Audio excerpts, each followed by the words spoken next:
simot ngayon ako. Inaamin ko, naubos na ang budget ko. Hirap naman, walang natira. January pa lang, puno pinatuyo aking ulam. Yan agad aking ulam.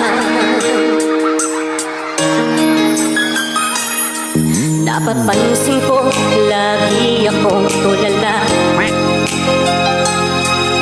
Dinibdib ko, gastos kong malala.